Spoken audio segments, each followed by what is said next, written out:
예수님께서 가르침을 줄 때였습니다. 천국에 대해서 가르침을 줍니다. 그때 예수님께서 한 장소를 선택합니다. 그것은 한 산이었는데 마치 산이 평지와 같은 곳이었습니다. 그곳에서 예수님께서 천국에 관한 가르침을 줍니다. 그 천국에 대한 가르침은 곧 하나님께서 시내산에서 말씀을 줬던 그 말씀을 아주 상세하게 풀어 우리에게 깨달음을 주는 것과 같았습니다. 그래서 그것을 우리는 산상수훈이다 이렇게 말을 합니다. 예수님께서 산상수훈을 통해서 천국 시민의 요건에 대해서 가르침을 줍니다. 과연 누가 천국 시민이 될 수 있는가? 그때 산상수훈을 통해서 제일 먼저 예수님께서 가르침을 줄 때 첫 번째 가르침이 심령이 가난한 자는 복이 나니 천국이 그의 것이라 하였습니다. 그러면 천국은 누가 들어갈 수 있는가? 천국은 어떤 가치관으로 들어가는가?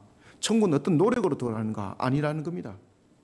심령이 가난한 자는 나는 이 말씀을 통해서 죄사함을 통해서 예수 그리스도의 그 피값으로 우리의 노력으로 되는 것이 아니라 어떤 우리의 권력과 권세가 되는 것이 아니라 죄사함을 통해서 천국은 하나님의 은혜 가운데에 들어간다는 것을 가르침을 줍니다. 초기 교회 때는 보면은 이 천국에 관해서 가르침을 줄 때 그것을 구원이라 그러죠. 그러한 가르침을 줄 때 초기 교회 최초의 이단이 에벤주의 속에서 유대 율법적 사상을 가르쳤습니다. 율법을 지켜야만이 구원이다. 예수 그리스도를 믿는 믿음 속에서 구원이 아니라 율법을 지키지 않으면 구원이 있을 수 없다. 이러면서 그들이 유대인화를 주장하고 교회를 흔들어 놓습니다. 그리고 뒤에서 나타났던 가hen설주의, 예수님께서 십자가에서 죽으시면 그것은 하나의 위장된 것이다. 예수님은 인간으로 오신 것이 아니라 영으로서 신으로서 오신 것인데 그 사람의 모습은 그냥 가현적인 것이다. 우리가 그렇게 착각해서 볼 뿐이다. 이러면서 그 사상을 하나의 자신들의 구도를 만들어갔던 영지주의, 그노시스라고 말하죠. 이 영지주의에서 온 교회들이 휘감기고 교회들이 혼란에 빠지게 됩니다. 그때에 교회를 건졌던 그리고 교회의 기준을 잡았던 가장 중심 사상이 무엇인가 하면은 예수 그리스도를 믿는 믿음 속에는 구원이 없다라는 사실입니다. 이 믿음, 이 신앙, 이것은 우리에게 어떤 관계 속에서도 흔들리지 말아야 됩니다. 예수님께서 산상수훈을 통해서 가르침을 줄 때였습니다. 우리가 지금도 마찬가지입니다만 초기 교회 때도 보면 참 이단들이 많았습니다. 그런가 하면 또한 우상 숭배자들도 참 많았습니다.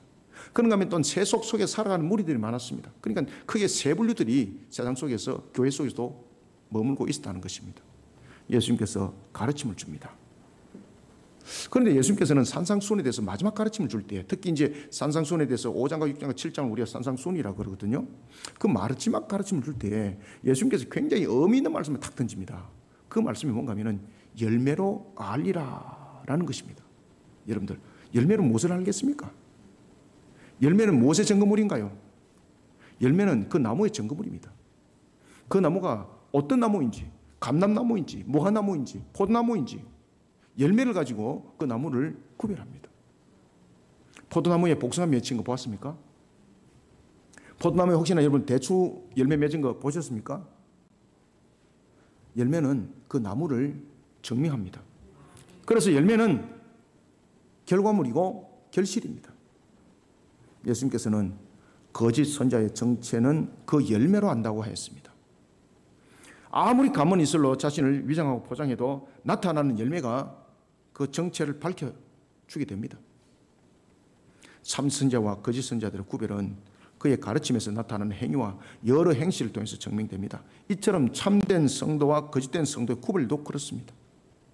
겉은 화려해 보이지만 그 속은 썩은 것들로 가득합니다.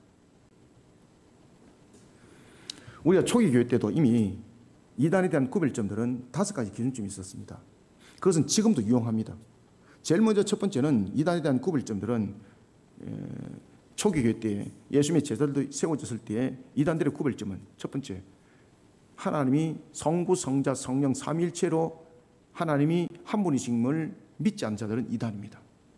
그런가 하면은 구원에 있어서 예수 그리스도, 오직 예수 그리스도 십자가에 달리신 그 예수님이십니다. 네 이름이 예수라서 예수 아닙니다. 오직 우리의 죄사함을 위해서 십자가에서 달리신 그분, 예수 그리스도가 우리의 죄를 대속하면서 우리를 구원에 이르게 하셨던 그 예수님, 그 예수님을 구원에 다른 문을 말하는, 오직 예수 그리스도를 믿는 믿음 속의 구원이 아니라 다른 문을 말하는 그들은 다 이단입니다.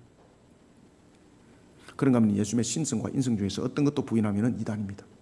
그런가 하면 하나님의 말씀에 대해서 다른 것을 제시하면, 다른 책을 제시하면 하나님의 말씀인 성경 외에 다른 것이 있다, 자신들의 강론이 있다, 다 이단입니다. 하나님의 말씀을 가거나 감하면 이단입니다. 이 5가지 분류가 초기 교회 때의 이단의 구별점들이었습니다. 이 이단의 구별점은 지금도 동일하게 이 이단의 기준점이 되는 겁니다. 그래서 정명석이가 그 이야기 하잖아요. 기가 막힌 이야기를 합니다. 정명석이가 명언을 남겼습니다. 어떤 명언을 남겼는가 하면 이런 명언을 남겼습니다. 이단이라는 단어를 쓰면 안 된다. 왜 그러면 오늘의 이단이 내일의 정통이 될 수 있고 오늘의 정통이 내일의 이단이 될 수 있다. 말이 되는 것 같죠? 말이 안 됩니다. 그래서 제가 5가지를 말씀드렸던 겁니다. 이단의 구별점은 이 5가지가 가장 큰 기본점입니다. 그러니까 이 모습들은 결국은 열매로 나타난다는 거죠. 그래서 예수님께서도 그 이야기를 하는 겁니다. 거짓된 선자들을 구별하는 것은 다른 것으로 되지 않는다. 그들이 얼마나 가문 인설을 잘하는지 모른다. 그들은 가면을 쓰고 있다. 너희들은 구별 못한다. 그런데 어떻게 구별할 수 있는가? 그들이 열매를 보고 할 수 있다. 여러분들이 선한 사람인지 아니면 악한 사람인지 무엇으로 구별하겠습니까? 열매로 구별합니다. 아시겠습니까? 열매는 그 나타나는 행동이거든요. 제가 말만 떠드는 목회자다. 무엇으로 구분되겠습니까? 사는 모습 속에 나타나는 거예요, 여러분들요. 여러분들 오늘도 주님의 십자가로 삶을 사십시오. 이렇게 떠들어 놔놓고 내려가지고 제가 음란 다 하고, 사기치고, 그죠? 그럼 이 사기꾼이잖아요. 열매로 나타납니다, 여러분들. 마찬가지입니다. 우리의 모습도 마찬가지입니다. 이 사람이 무엇을 추구하는 사람인가? 이 사람의 행복이 어디를 통해서 추구하는 것인가? 그 사람 행동에 대해서 다 나타납니다. 그 사람이 어떤 것에서 행복을 누리고 어떤 것에서 행복을 찾고 있는지 그 사람의 본질은 증명되는 열매가 있습니다. 그 사람이 어떤 나무에 어디에 속한 나무인지 행위를 보면 압니다. 그래서 우리가 행복을 추구할 때도 우상 숭배의 요소를 가지고 있는가? 정말로 진리 속의 행복을 추구하고 있는가? 그 추구함의 열매를 통해서 또한 알 수가 있습니다. 사랑하는 성도 여러분, 우리는 어떻게 그리고 어떤 방식으로 자신의 참된 행복을 찾고 누리는 자가 되어야 될까요? 참 행복이라는 것은 참으로 우리에게 중요한 단어입니다. 그죠? 옛날에도 우리 부모님들이 보면은 자녀들을 결혼식에 입장시킬 때도 마찬가지고 또한 예물을 할 때도 마찬가지고 항상 들어가는 단어가 딱 한 단어가 있습니다. 무슨 단어입니까? 한자로 복이라는 단어입니다. 복이게 살아라고 베개 양옆에도 한문으로 복 새겨놓고 이불 큰 중앙에도 한문으로 복 새겨놓고 그걸 덮고 살아라는 것이죠. 그게 사람들의 소망과 희망이라는 것이죠. 그런데 중요한 것은 이 복의 근원이 어디로부터 오는가를 잘 아셔야 됩니다. 그래서 우리는 행복을 어디서부터 찾아야 되는가라는 것들도 그 관점이 신앙 속에 들어오지 않으면 안 된다는 사실을 여러분 오늘 반드시 아셔야 됩니다. 우리는 어떻게 그리고 어떤 방식으로 자신의 참된 행복을 찾고 누리는 자가 되어야 될까요? 우리는 예수 그리스도의 나뭇가지에 달린 열매들입니다. 우리는 그리스도의 열매로서 자신의 참된 행복의 바른 가치를 찾아가야 됩니다. 그리스도의 열매인 우리는 어디서 자신의 참된 행복의 가치를 찾고 발견해야 될까요? 먼저 우리가 15절을 한번 읽읍시다. 시작. 거짓 선자들을 삼가라. 양의 옷을 입고 너희에게 나오나 속에는 노략질하는 일이라. 아멘. 우리는 먼저 오늘 읽었던 본문을 크게 3가지로 한번 나눠 봅시다. 먼저 우리가 15절과 16절을 보면은 예수님께서 열매로 알리라 말씀하셨습니다. 특히 양의 옷을 입고 있다라는 것, 그런데 겉은 양이지만 속은 일이라는 것, 가정스러운 모습이라는 것이죠. 우리가 행복을 추구할 때도 마찬가지입니다. 우리가 참된 복을 추구할 때도 마찬가지입니다. 우리가 세상 속에서 살아가고 있습니다.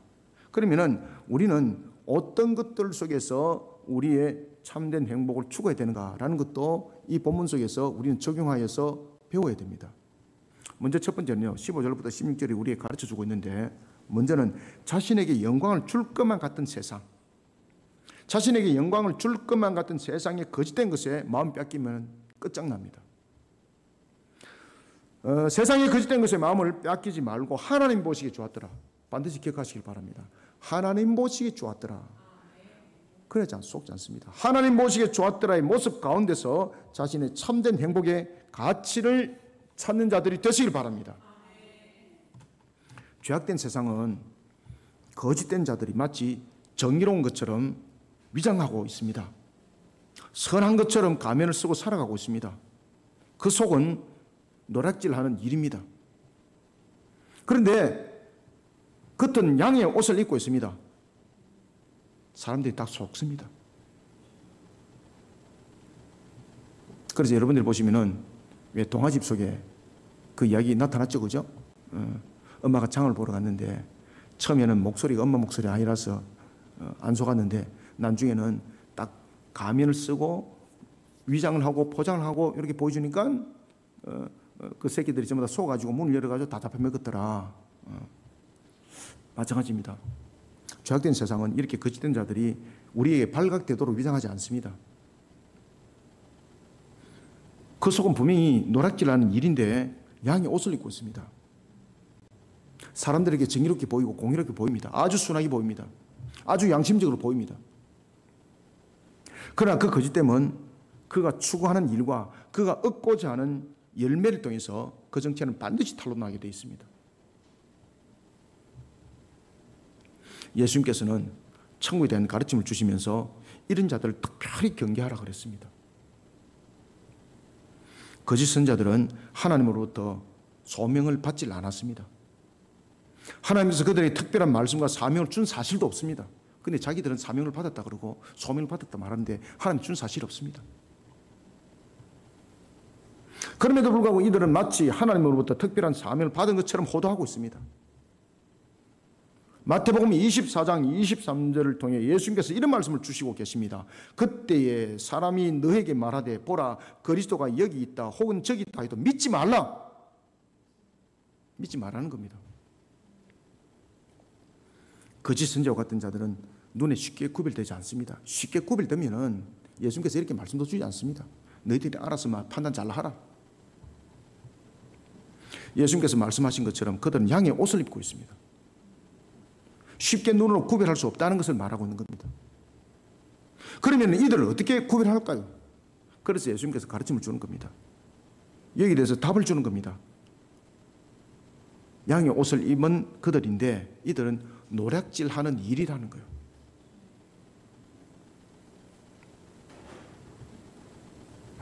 그들의 말하는 말과 가르침을 통해서는 구별이 안 된다는 겁니다.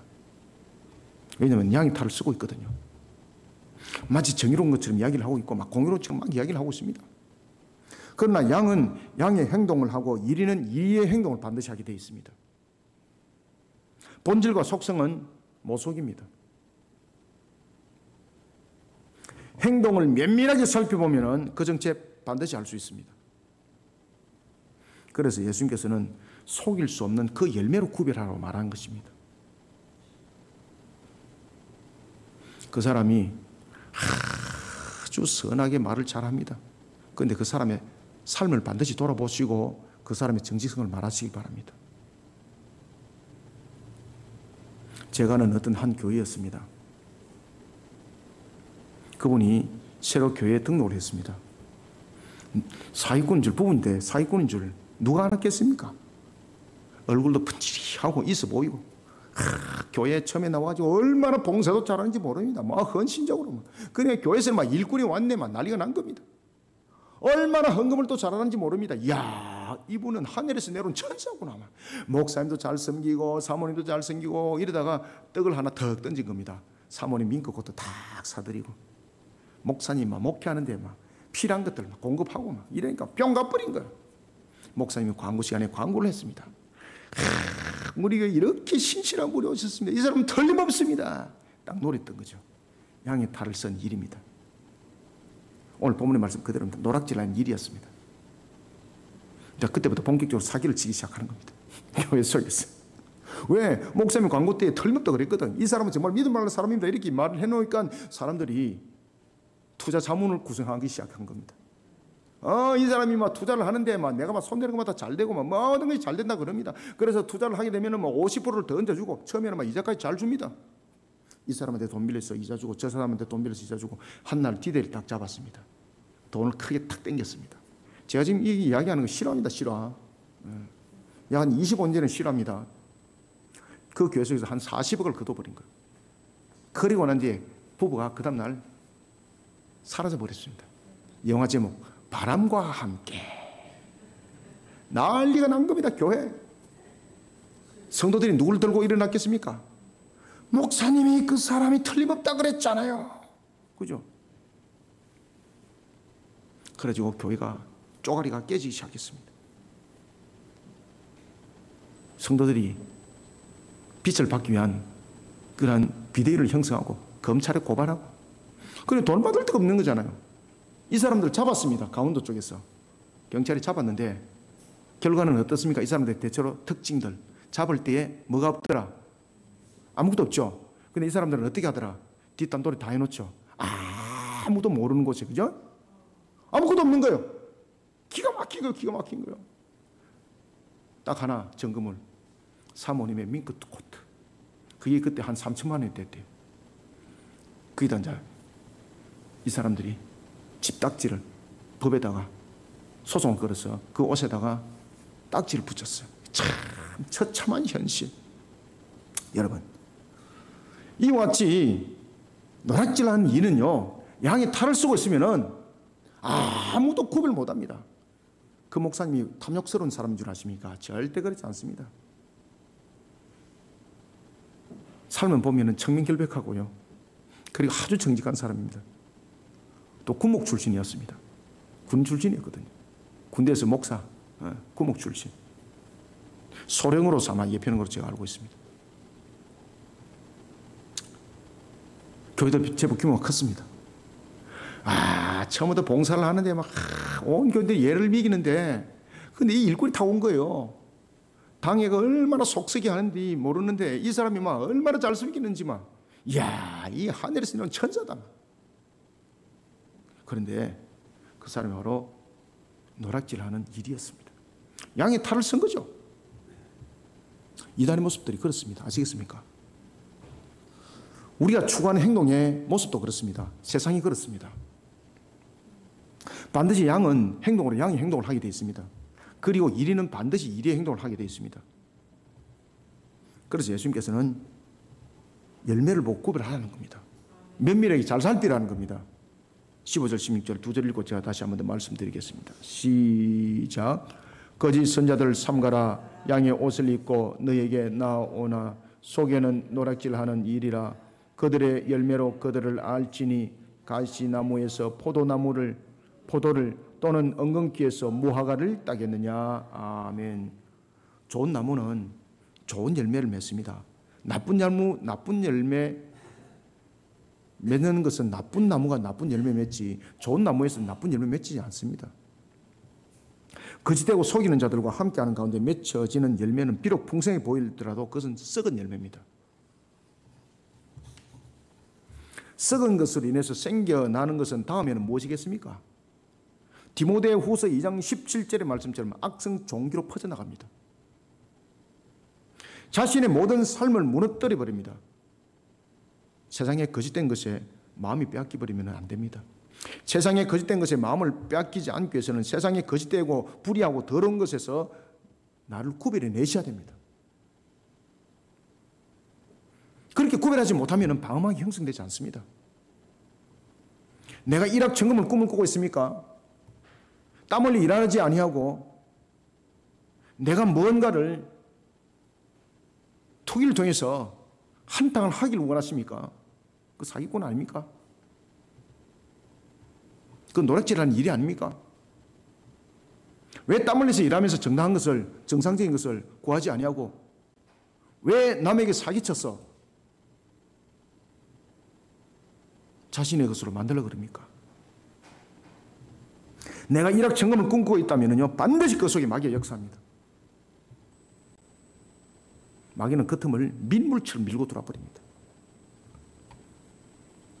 그러면은 우리는 세상으로부터 이런 무너짐을 당하지 않기 위해서는 어찌해야 되는가 하면은 우리의 주신 모든 여정과 삶의 환경 속에서 반드시 기억해야 될 것은 하나님의 일에 힘쓰는 신앙의 자세로서 방어막을 먼저 형성하셔야 됩니다.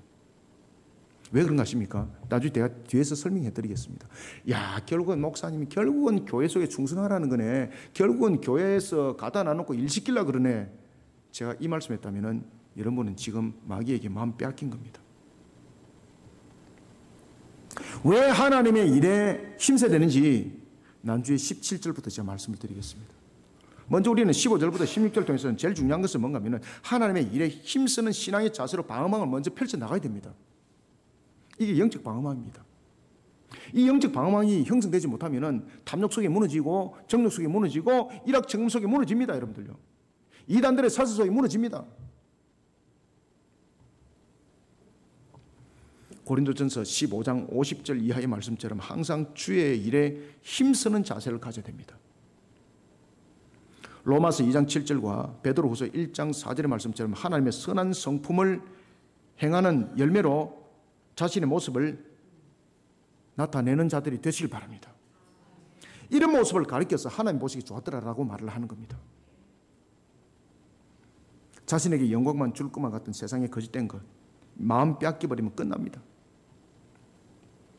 자신에게 영광을 줄 것만 같은 세상에 거짓된 것이 마음 빼앗기지 말고 하나님 보시기 좋았더라의 모습 가운데에서 자신의 참된 행복의 가치를 찾는 자들이 되시길 바랍니다. 그러기 위해서는 하나님의 일에 힘쓰는 신앙의 자세를 반드시 가지셔야 됩니다. 이게 기초입니다. 기초. 만물의 주관자는 누구십니까? 하나님이거든요. 우리의 화복의 주관자가 누구세요? 하나님이거든요. 그럼 신앙이라는 것은 무엇인가 하면 종교 행위를 하라는 것이 아닙니다. 신앙이라는 것은 뭔가 하면 하나님을 바르게 알아가라는 것입니다. 우리는 신앙을 무슨 종교 행위로 알고 있습니다. 이게 르네상스와 그런 인본주의 속에서 삭혔던 하나의 기본적인 사상들이었습니다. 그 이전에는 초대교회 때 있을 때 교부들의 삶들은 신앙이 곧 삶이었습니다. 신앙이라고 별도로 말하지를 않았습니다. 삶이라고 별도로 말하지를 않았습니다. 그냥 살아가는 자체가 신앙이었고 삶이었습니다. 그런데 제가 지금 방금 이런 이야기를 했지 않습니까? 하나님의 일에 힘쓰는 신앙의 자세를 방어막으로 형성해야 됩니다. 이렇게 말하니까 사람들이 어떤 생각을 가지고 있을까요? 아, 지금 종교 행위하게 만드네. 이렇게 여러분이 판단했다면 여러분들은 이미 마음을 빼앗긴 겁니다. 하나님의 화복의 주원자거든요. 신앙이라는 것은 뭔가 하면은 우리의 본질대로 반응하라는 뜻입니다. 우리의 본질이 무엇입니까? 하나님께서 이 땅에 세우신 창조 목적이 있는 거거든요. 하나님께서 우리를 이 땅에 왜 창조하셨습니까? 하나님께서 우리를 창조한 목적은 크게 두 가지입니다. 아담의 창조를 통해서 우리는 발견할 수가 있습니다. 이 땅을 창조하신 하나님의 피조 세계를 다스리는 청지기가 되어야 하였고, 두 번째는 그 피조물을 통해서 가꾸는 소각을 통하여 하나님을 향해서 예배드리는 모습이 바로 우리 인간의 삶의 목적과 그 모든 속에 새겨져 있었습니다. 하나님께서 인간을 만드실 때 다른 목적으로 만든 것 아닙니다. 그래서 우리는 참 행복을 찾아가려고 그러면은 제일 먼저 우리 자세가 달라져야 됩니다. 우리 자세가 본인의 모습들로 세워져야 합니다. 하나님께서 우리를 목적으로 창조하신 그 속에 들어가야 됩니다. 하나님께서 우리를 이 땅에 두신 그 목적과 이유 속에 들어가야 됩니다. 그것이 무엇입니까? 신앙 속에 바르게 세워져야 되는 겁니다. 원래 사람을 창조한 목적이 무엇입니까? 하나님을 예배하는 예배자로서 창조한 것입니다. 하나님의 경배받기를 원하면서 사람을 창조하신 것입니다. 그런데 우리가 엉뚱한 짓 하고 있잖아요. 그 속에 무슨 행복이 있습니까? 늘 공감 속에, 늘 불안한 속에 우리는 살아갈 수밖에 없는 겁니다. 이런 제약된 속에 살아가는 우리의 모습들이 정말로 참된 행복을 추구하고 달려가기 위해서는 제일 먼저 우리의 근본들이 하나님의 창조 목적 속에 이미 우리를 창조하신 그 근본 속에 우리를 세우지를 않으면 우리에게는 참된 행복이라는 빛은 오질 않습니다. 그래서 하나님의 일에 힘쓰는 신앙의 자세로 자신을 방어막을 먼저 영적 방어막을 형성하셔야 됩니다. 이것이 하나님 보시기에 좋았더라라는 것입니다. 자신에게 영광을 줄 것만 같은 세상에 거짓된 것에 마음 뺏겨버리면 끝납니다. 저도 이런 헛된 짓 많이 했지 않습니까? 그러니까 세상을 살아보면 압니다. 저도 63년을 살았는데 살아오면서 참 우여곡절을 많이 겪었습니다. 별의별 사람 다 만나봤습니다. 온갖 사기꾼도 만나봤고 온갖 상의도 당해봤고 참 인생의 절망의 길도 저는 가봤습니다. 야, 정말로 이 인생을 포기하고 싶은, 이것을 뛰어내리고 싶은 막 그런 모습들. 그런데 그 속에 아무것도 없었습니다.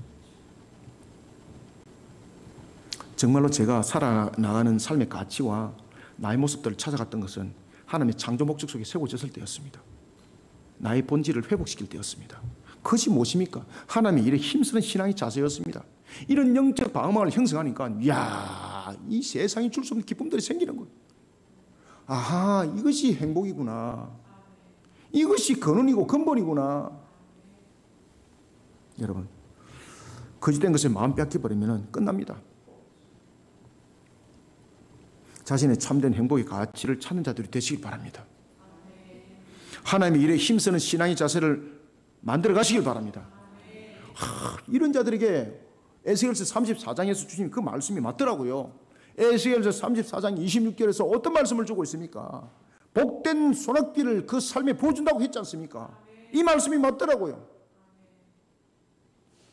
신앙으로 통해서 하나님의 일에 힘쓰니까, 그런 영적 방어막을 형성하니까 하나님께서 복된 소낙비를 부어주는데, 나의 삶이, 야, 오늘도 나의 삶은 정말로 가치 있는 삶이구나.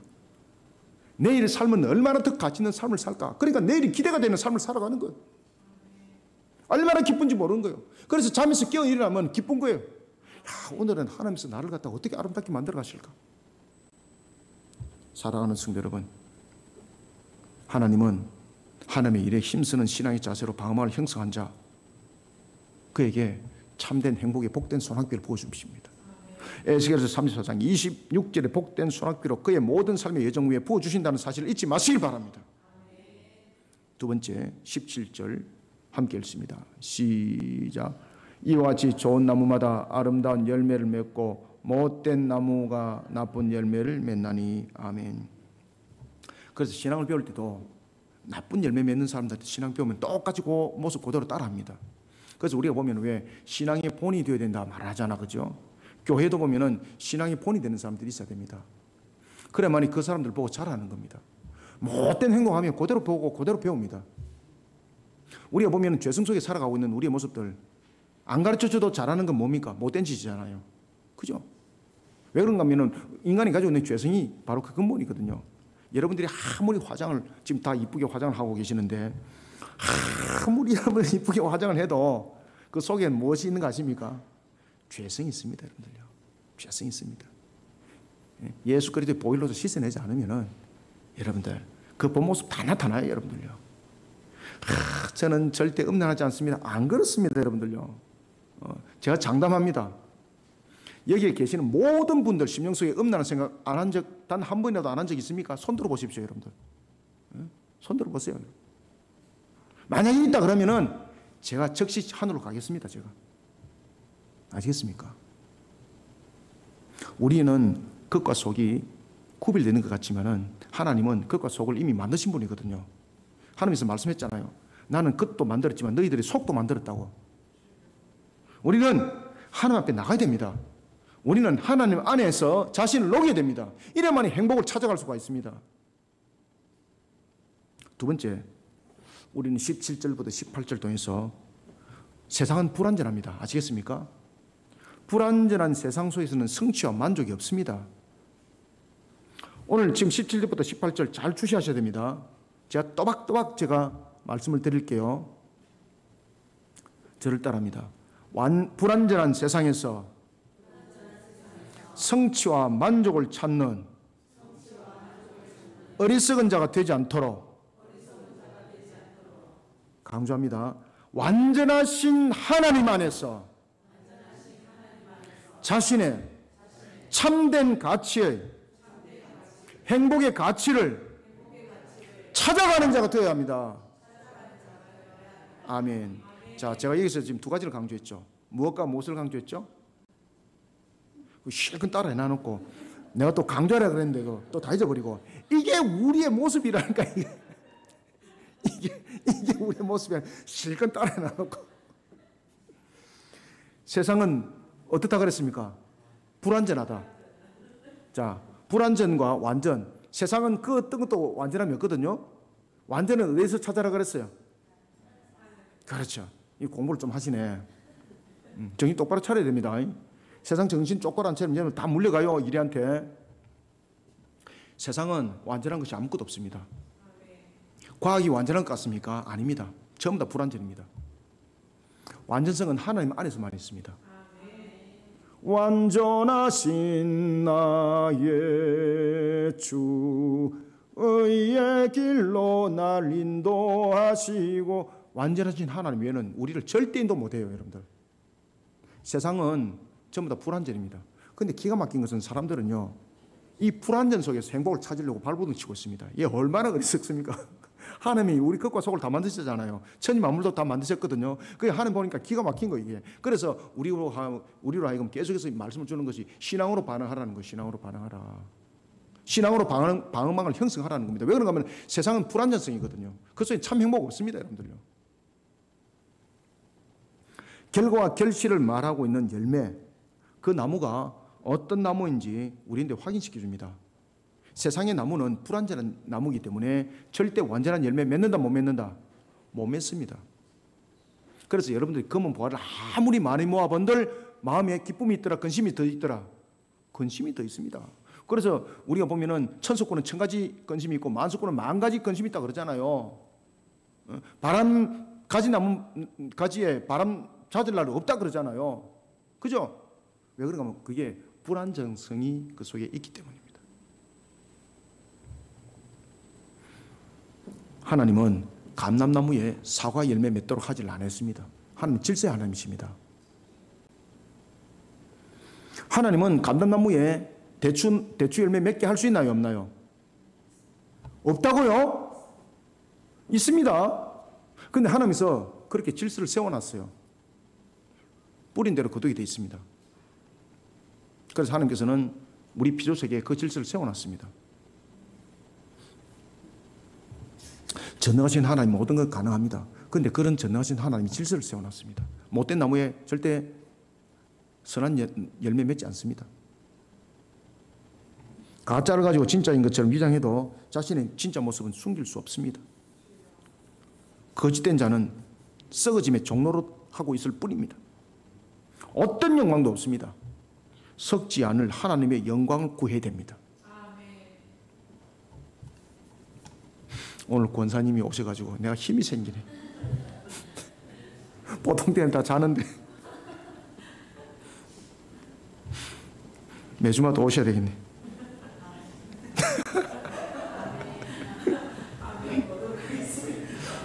막 그냥 눈 돈다고 보니까 내가 막 그냥 막 기분이 막 그냥 막 주님 안에 있는 것 같고 막 용기가 생기고 막 소망과 희망이 생기고 막 네. 얼마나 감사하지. 여러분 로마서 1장 23절을 보면은요, 썩지 아니할 것은 하나님의 영광 안에밖에 없다 그랬습니다. 세상 것들은 전부 다 영광 자체가 썩어질 것이라 했습니다. 이것을 로마서 1장 23절이 힘줘서 강조하고 있습니다. 여러분, 우리의 참된 행복은 어디에 있겠습니까? 참된 행복은 불안정 속에서 나오지 않습니다. 세상은 모든 것이 불안정 속에 놓여져 있습니다. 이것을 되짚어 보면은 세상에서는 참된 행복을 찾을 수 없다는 겁니다. 그래서 이단들의 가르침 속에서도 참된 행복은 없습니다. 이단들의 가르침 속에서 생명이 없습니다. 왜? 다 가짜잖아요. 욥기서 20장 5절에서도 말하고 있습니다. 악인들이 자신이 이겼다라고 자랑을 삼지만 그 자랑은 일시적이다. 누가복음 12장 19절도 그 말씀을 주고 있습니다. 여러 해 설 물건을 쌓아두고 평안히 쉬고 먹고 마시고 즐거워하자 할지라도 그 평안은 그 즐거움은 잠시뿐입니다. 곧바로 불안과 초조가 찾아옵니다. 왜 그렇겠습니까? 불안정 속에서 전부 다 얻은 결과물이거든요. 행복의 비결은 완전성에서 와야 됩니다. 저도 이것을 처음에는 몰랐습니다. 그런데 말씀을 이제 연구를 하다가 그리고 하나님의 말씀 안에 푹 담기다 보니까 하나님께서 그것을 깨닫게 해주시더라고요. 그래서 내가 이 완전하신 하나님 안에 내가 녹아드는 것 외에는 길이 없구나. 신앙으로 방어망을 형성하지 않으면 나에게 행복은 없구나. 왜 그러냐면 하나님께서 나를 만드신 창조 목적이 있기 때문이다. 그 창조 목적을 벗어나서 어찌 행복이 있는가? 실제 하나님은 그것을 세우지를 않았습니다. 창조 목적의 원리를 벗어나면 하나님은 그에게 행복이 없다고 이미 선포했습니다. 그것이 하나님의 질서 원리입니다. 그래서 신앙으로 회초리를 드는 사람을 잘 따라오셔야 됩니다. 신앙으로 회초리를 때리니까 네가 뭔데 딜이 받고 뿔이 돼가지고 염소가 되고 나중에는 덩치가 가고 황소까지 돼가지고 딜이 받고 막 좋다 네가 죽나 내가 사나 한번 해보자. 이 속에 끝장나는 겁니다. 여러분들 아시겠습니까?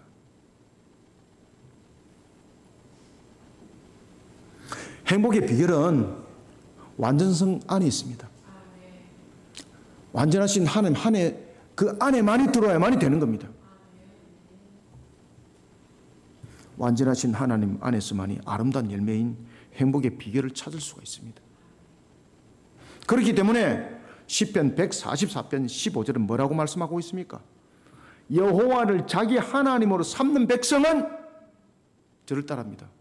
여호와를 자기 하나님으로 삼는 백성은 복이 있도다. 아멘. 하나님 말씀 주신 거예요. 아시겠습니까? 왜 여호와를 자기 하나님으로 삼는 사람이 복이 있는가 아십니까? 완전함이 그 속에 있기 때문입니다. 세상이 주는 영광으로는 절대 좋은 열매 못 맺습니다. 오늘 제가 이제 우리 권사님 이제 기도해 드릴 때 우리 권사님이 똑같은 장소에 수술을 2번 했거든요. 하나님께서 회복시켜서 더 크게 쓰시려고 교통사고 나가지고 수술했는데 그것이 수술이 잘못됐어요. 그 부위를 다시 쬐어요. 얼마나 낭망했는지. 처음에는 뭐 뼈를 깎아가지고 이식하고 이러니까 막 충격이 와가지고 막 야 이거 도대체 나로 가지고 어찌 하자는 거냐 막. 그런데 또 하나님께서 이것을 갖다 이제 인공뼈로 이렇게 이식을 할 수 있는 그런 부분들에 또 아이디어를 의사한테 줘서 안전하게 수술하고 퇴원했어요. 예. 지난주 목요일 날. 그래서 교회를 오셨는데 참 이래 얼굴을 보니까 예전보다 더 좋은 거예요. 뭐 병원에서 잘 드시고 놀고 잘 먹고 그러시는가 모르겠는데 얼굴에 막 기름이 올라오시고 그래서 이 기름이 이제는 성령의 기름으로 바뀌어야 되는 거예요. 신앙으로 반응하니까 하나님께서 뭐 회복도 빨리 시키시더라고요. 권사님이 여러 가지 과정들 속에서 얼마나 낭만이 많이 됐겠습니까? 근데 얼굴이 밝은 거예요. 저 얼굴 속에서 만약에 어둠이 있다면 근심이 있었다는 이야기거든요. 근데 얼굴에 근심이 없어요. 얼굴이 막 그냥 천사처럼 막 빛이 반짝반짝한 거예요. 뭐. 크림을 많이 바라서 그런지는 모르겠습니다만. 그건 무슨 말인가 하면 마음의 평강이 있었다는 이야기거든요. 그럼 이 마음의 평강은 어디서 찾았을까요? 바로 신앙에서 찾았습니다. 아시겠습니까? 완전하신 하나님 안에서 완전하신 하나님 안에서 누리기 시작하니까 얼굴에 평강까지 광채가 나는 거예요. 이게. 그러니까 옆에는 우리 최상원 집사님까지 함께 광채가 나가지고 막 그 없습니다. 옆에 광채가 함께 옮겨지는 거예요. 하나님 안에서. 아시겠습니까? 하나님 안에서. 완전하신 하나님 안에서 참 행복이 있더라. 비록 육신은 교통사고 나가지고 부러졌지만은 신앙 속에 나를 세우니까 마음의 기쁨과 염려와 근심이 아니라 기쁨이 행복이 있더라. 그래서 오늘 이렇게 기도했습니다. 하나님 이제 나사 주시니까 지금까지 주의 일을 하지 못한 거 갑절로 하게 하여 주옵소서. 이러니까 권사님이 아멘 이러는 거야. 얼마나 그 신앙으로 반응하는 거야. 그러니까 하나님 더 기뻐하는 거야 이제는. 완전하신 하나님 안에 있습니다. 아시겠습니까? 아름다운 열매를 맺기를 원하십니까? 행복의 비결을 찾기를 원하십니까? 그렇다면 시편 144편 15절을 기억하시길 바랍니다. 여호와를 자기 하나님으로 삼는 자는 복이 있다. 세상이 주는 영광으로는 절대로 좋은 열매 못 맺습니다. 제약된 못된 열매를 맺을 뿐입니다. 17절 18절 두 절 읽읍시다. 시작. 이와 같이 좋은 나무마다 아름다운 열매를 맺고 못된 나무가 나쁜 열매를 맺나니 좋은 나무가 나쁜 열매를 맺을 수 없고 못된 나무가 아름다운 열매를 맺을 수 없느니라. 아멘. 세상에서 허용된 모든 것들은 필요한 역할 이상을 벗어나지 못합니다. 그래서 불안정성입니다. 세상에서 허용된 것은 이 땅에서 살아가는 것에 있어서 필요한 일정 부분을 감당할 뿐입니다. 그런데 문제는 사람들은 여기서 만족을 자꾸 찾으려고 그럽니다.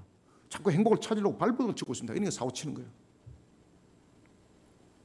그러니 늘 공허함만 생기는 겁니다. 행복의 비결은 세 가지 완전성 속에서 찾으셔야 됩니다. 그래서 제가 어떻게 하면 행복을 느낄까? 어떻게 하면 내게 진정한 행복이 있을까? 답이 딱 있더라고요. 시편 146편 5절 가르쳐줍니다. 완전하신 하나님을 의지하시길 바랍니다. 그 속에 참된 행복의 비결이 있습니다. 그 다음에 두 번째, 신명기 10장 12절 이하입니다. 그 말씀대로 완전하신 하나님께 순종하시길 바랍니다. 그러니까 하나님께 순종하니까, 그 말씀대로 순종하니까 어떤 역사가 일어납니까? 신명기 28장의 역사가 일어나지 않습니까? 모든 것들이 복되게 하시고, 그 모든 삶이, 산업이, 기업이 차고로 넘치게 하시고, 손대는 것마다 잘되게 하시고, 심지어 기르는 덜짐승까지 복되게 하시고, 아시겠습니까? 그 다음에 세 번째는 비결이 어디 있는 것 같습니까? 우리가 지금까지 다 알고 있는 겁니다.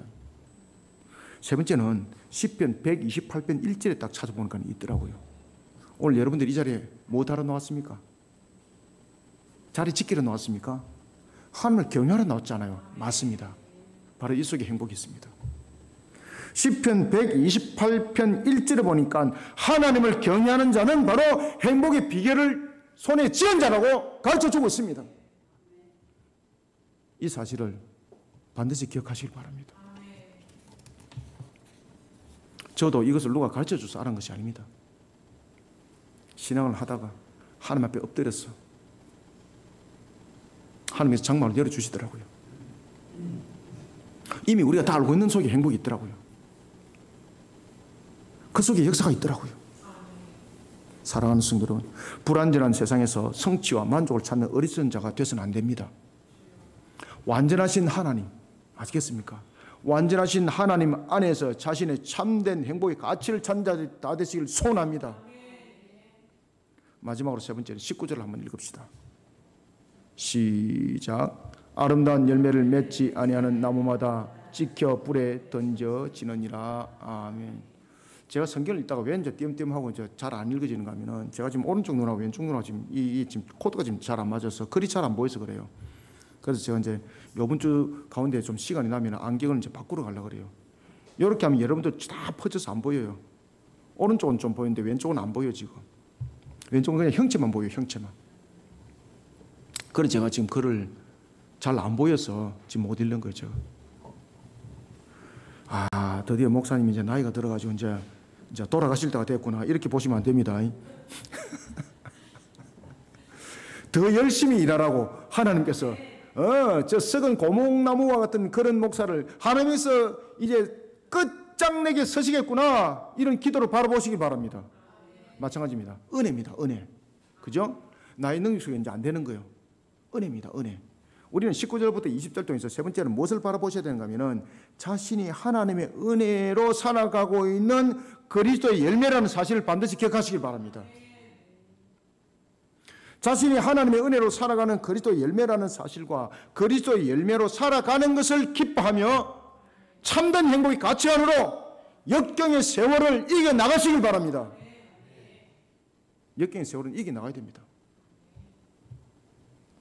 그리스도인은 그리스도의 열매입니다. 다른 열매 아닙니다. 그러니 세상의 기준으로 절대 설명하면 안 됩니다. 제가 볼 때에 가치 없이 보기 그러지만 세상 사람들은 내보고 그렇게 말하면 안 됩니다. 저는 그래도 열매거든요.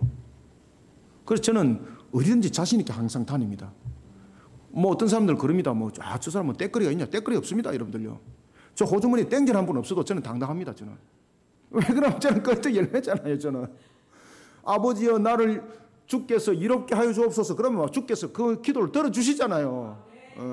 우리가 어디 언제는 돈이 있어서 댕기십니까? 저래 여러분들 마찬가지잖아요, 그죠? 때끝 없어도 우리 얼마나 행복해, 그죠? 오늘도 점심도 이제 맛있게 하는 게 주셔가지고 먹는 건데 이거 어찌 우리는 세상의 기준으로 절대 판단하시고 평가하면 안 됩니다. 이미 저와 여러분들은 세상의 그 어떤 것들로도 비교할 수 없는 가치를 가진 존재입니다. 세상에서 가장 비싼 것이 뭡니까? 루비고 보스이고 그렇습니까? 저와 여러분들은 그 가치를 이미 넘어선 존재입니다. 그러니까 세상은 우리를 절대 비교하면 안 됩니다. 불의의 값으로 살아가면서 호의호식하고 권세 누리고 명예 누리고 하는 사람들, 그들에게 기죽지 마시길 바랍니다. 그들은 하나님 보시기에 아름다운 열매를 맺고 있는 자들이 아닙니다. 그런데 우리는 하나님의 아름다운 열매를 맺어가고 있는 자들입니다.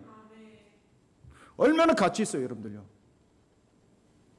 그러니까 우리는 이런 열매로서 세상 역경을 이겨나가야 됩니다. 아시겠습니까?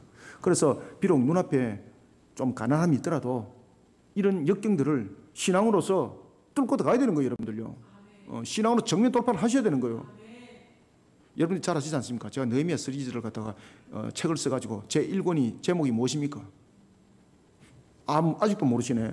신앙으로 반응하라더니 신앙으로 반응하나. 그래요. 제 2권이 뭡니까? 하나님이 기억하는 자. 제 3권이 뭡니까? 해 뜨는 데부터 해 지는 데까지. 이 제목만 봐도 은혜스럽습니다. 우리는 하나님의 은혜로 살아가고 있습니다. 우리는 그리스도 열매입니다. 우리가 그리스도 열매인데 세상에 어떤 것들로도 우리를 가치 기준으로 측정할 수 없는데 왜 세상에 여러분 넘어집니까? 일어서시길 바랍니다. 바보가 되지 마세요. 주님께서는 이미 우리를 복되게 하셨어요. 주님을 하여금 눈물 흘리게 만들지 마시기 바랍니다. 주님은 이미 복되게 만들어놨는데 나중에 넘어져가지고 주여 나는 어찌하오리까? 이미 복되게 만들어놨는데 일어서시면 돼요, 여러분들요. 그럼 주님께서 새 힘을 줘요. 절대 정락하거나 날망하지 마시기 바랍니다. 불의의 값으로 살아가는 자들, 하나님 보시기 그들은 아름다운 열매를 절대 맺고 있는 것이 아닙니다. 결국은 이들에게 나아갈 길들은 보면은 이미 결론이 나와 있습니다. 요한계시록 20장 14절이 말하고 있습니다. 그들에게 둘째 사망인 불못이 기다리고 있을 뿐이에요, 여러분들요. 그러니까 절대 그런 자들을 두려워하지도 마시고 부러워하지도 마시길 바랍니다. 바울이 빌립보 교회를 향해서 증거하고 있는 것처럼 그리스도 열매로 살아가는 우리 하나님의 평강이 우리의 모든 삶의 여정 가운데 이미 펼쳐지고 있습니다. 그리고 이사야서 12장 2절의 말씀처럼 하나님의 보호하심이 함께하고 있습니다, 여러분들. 이런 우리를 가리켜서 하나님의 은혜로 살아가는 자라고 말하고 있는 거예요, 여러분들요. 저와 여러분들은 하나님의 은혜로 지금 살아가고 있습니다. 이런 우리가 그리스도 열매라는 거예요. 그리스도 열매로 살아가는 것을 감사하고 기뻐하면서 참된 행복의 가치관으로 역경의 세월을 이겨야 됩니다. 주님께서 이길 능력도 함께 줬어요, 여러분들요. 19절 20절 함께 읽습니다. 시작. 아름다운 열매를 맺지 아니하는 나무마다 찍혀 불에 던져지느니라. 이러므로 그들의 열매로 그들을 알리라. 아멘. 저와 여러분들은 하나님께서 은혜의 시냇가에 심은 그리스도 나무의 열매입니다. 시편 1편 3절은 증가하고 있습니다. 시냇가에 심은 나무는 철을 따라 열매를 맺는다고 말입니다. 그리고 잎사귀가 마르지 않는다고 했습니다. 그리스도의 열매는 두 가지의 큰 은혜를 함께하게 됩니다. 첫 번째는 철을 따라 열매를 맺듯이 모든 환경에 하나님께서 은혜의 열매가 가득 맺히게 할 줄 믿으시길 바랍니다. 두 번째는 잎사귀가 마르지 않게 한다 했습니다. 그것처럼 어떤 어려움도, 어떤 어려움의 환경도, 모든 모습도 눈앞에 펼쳐진 마치 우리의 장애물과 같은 내가 넘지 못하는 그런 산맥과 같은 것도 이미 하나님의 은혜가 그 모든 환경을 이기게 하셨다는 것을 믿음의 눈으로 바라보시길 바랍니다. 그래서 제가 우리 박미 권사님한테 금요기도 때 제가 먼저 불러서 그 이야기를 한 겁니다. 이미 하나님께서 부어주심을 믿고 신앙으로 돌진해라. 우리가 그전에도 그랬지 않느냐고. 하나님께서 우리에게 일말의 부분들을 보여줬지 않느냐고. 그 믿고 우리 나가자. 지금 이게 무슨 말인가 아십니까? 이 비밀인데 하여튼 뭐 있습니다. 동네 소문나면 안 되기 때문에 전을 딱 펼쳐놓고 제가 말씀드릴게요. 비밀스럽게 지금 기도하고 있는 것이 있습니다. 그것이 뭔가 하면요, 나중에 말씀드리겠습니다. 그렇죠. 주님은 지금 제가 무슨 말을 하는지 알고 있습니다. 지금 여러분들에게 지금 전하고 있습니다. 지금 여러분들 다윗을 기억하시길 바랍니다. 다윗이 어려운 형편과 환경에 부딪혔을 때에 정말로 절망과 낭만 가운데 있을 때 아둘람까지 쫓김을 당했지 않습니까? 정말로 절망할 수밖에 없었거든요. 그때 다윗이 원망 안 했습니다. 환경을 통해서 낭망하지 않았습니다. 하나님 앞에 엎드렸던 거예요. 신앙으로 반응했던 거예요. 그러니까 자신의 인생에 엉켰던 실타래, 우리는 그 풀재간이 없거든요. 우리는 쓰레기통에 갖다 버려야 되잖아요. 그런데 하나님이 하나하나 다 풀어가지고 다윗에게 엄청나게 아름다운 옷을 입혀가지고 다윗에게 딱 입혀줬어요. 그것이 바로 다윗이 왕이 된 겁니다. 신앙으로 반응했거든요. 제가 권사님한테 지금 우리가 비밀스럽게 하고 있는 일들이 바로 이 일들입니다. 하나님께서 그 생업을 반드시 열어주실 것입니다. 여러분들 한번 구경 한번 해보십시오. 이제 어떤 역사가 일어나는지. 제가 이렇게까지 해놔놓고 안 되면은 절단 나는 거잖아요. 그래서 제가 사력을 다해서 기도합니다. 하나님, 제가 이미 선포했고 이미 지금 오늘도 주일날 이야기를 다 했는데 이거 절단 나면 끝장납니다. 이거 완전히 끝납니다. 하나님 도와주십시오. 주께서 이렇게 세울 줄 믿으시기 바랍니다. 제가 이렇게 자신 있게 이야기를 하는 것은 역사 일어난다. 역사 일어난다. 여러분들 보십시오. 나중에 역사 일어나는지 안 일어나는지. 사랑하는 성도 여러분, 저와 여러분들은 하나님의 은혜의 산물입니다. 아시겠습니까? 하나님은 저와 여러분들 절대 버리지 않습니다. 나쁜 열매 속에 우리 먹힘을 당하지 않도록 이미 지키고 계십니다. 그러니까 이단들의 사슬 속에 넘어가지 않도록 우리의 바른 말씀과 바른 교리 속에 우리 교회 얼마나 단단히 세웠습니까? 교인들은 얼마 없지만은 전부 다 신도원 수준이잖아요.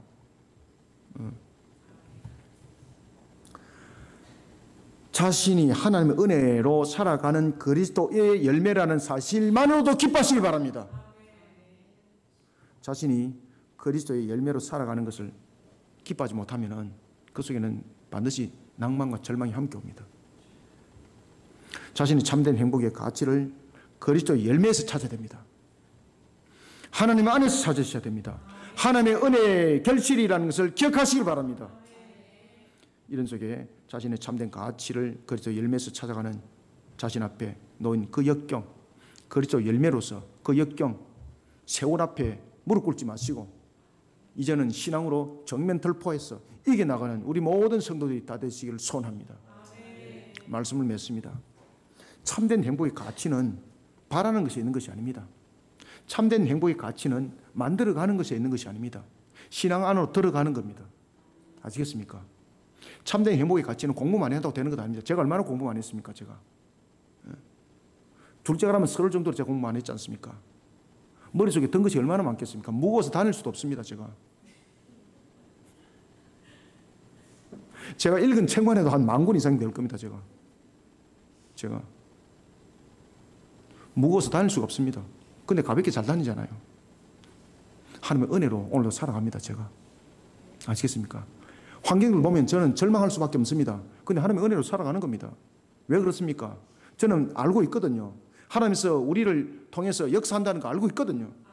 신앙으로 막을 치셔야 돼요, 여러분들요. 우리의 참된 행복의 그 비결은 어디 속에 있습니까? 내가 만들어가는 것에 있는 것이 아닙니다. 신앙으로 반응하는 것에 있습니다. 하나님 안에 들어가는 신앙 안에 있습니다. 그리스도와 함께 하는 곳에 있습니다. 내가 그리스도라는 그 열매로 세상을 이겨나가는 그런 속에 역사는 일어납니다. 이 속에 참된 행복의 가치관이 생겨나는 겁니다. 우리 한번 해보자고요. 아시겠습니까? 저 여러분들이 정인이 되자고요.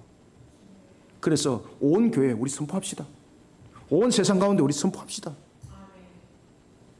참된 행복의 가치는 하나님에 대한 지식을 바르게 알고 그 바르게 아는 지식을 비켜나가면 답 없습니다. 참된 행복은 불안정 속에서 못 찾습니다. 세상의 가치관에서 찾지 마시기 바랍니다.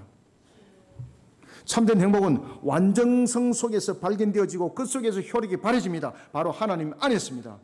하나님만이 완전하신 분입니다. 사랑하는 성도 여러분, 여러분들은 자신의 참된 행복을 어디에서 찾습니까? 거짓 선자들은 사람들을 미혹하면서 가문 이슬로 거짓된 교리로서 행복이 있다고 증거하지만 다 거짓말입니다. 세속적인 세상은 어떻습니까? 세속적인 부분들을 통해서 쫓아갔는데 결론 얻었습니까? 많은 것을 소유했는데 평안함이 있습니까? 높은 자리에 올랐는데 항상 기쁨만 있습니까? 행복 없습니다. 모두 틀렸습니다. 하나님 안에 있습니다. 하나님 안에 있어. 하나님 안에서 참된 행복의 가치를 찾아 합니다. 예수 그리스도의 나무에서 결실을 맺는 열매로 살아가는 것이 답입니다. 그래서 우리는 항상 그리스도 안에 있어야 하는 엔 크리스토스, 그리스도 안에서. N 벗어나면 안 됩니다. N 항상 머물러야 되는 거예요. 에커가 되면 안 돼요. 에커는 안에다가 밖으로 튀어 나가는 거거든요. 에커가 되면 안 돼요. N이 돼요. N. 에이스 밖에서 돌았어요. 예수를 믿게 됐어요. 그러면 N 크리스토스. 이제는 딱 붙들려서 나가지 말아야 돼요. 에커가 되면 튀어 나가면 끝이에요, 여러분들요. 에커가 되지 마시길 바랍니다. N이 되시길 바랍니다. N 크리스토스. 그리스도 안에서. 그리스도 안에서. 하나님 안에서 참된 행복의 가치를 찾아합니다. 예수 그리스도의 나무에서 결실을 맺는 열매로 살아가는 것이 답입니다. 예수 그리스도 열매로 살아가는 것을 기뻐하며 참된 행복의 가치관으로 역경의 세월을 이겨나가는 복된 자들이 다 되시기를 주님의 이름으로 축원합니다. 하나님 감사합니다. 주님께서 오늘도 우리에게 열어주시고 펼쳐주시는 말씀, 생명의 꼴의 말씀, 오늘도 참된 가치관을 불안정 속에서가 아니라 완전하신 하나님 안에서 찾기를 소원합니다. 우리는 참으로 불의한 속에 있다가 예수 그리스도 안에서 이제는 믿음 신앙 안에 머무는 자가 되었습니다. 우리는 예수 그리스도의 나무의 가지의 열매입니다.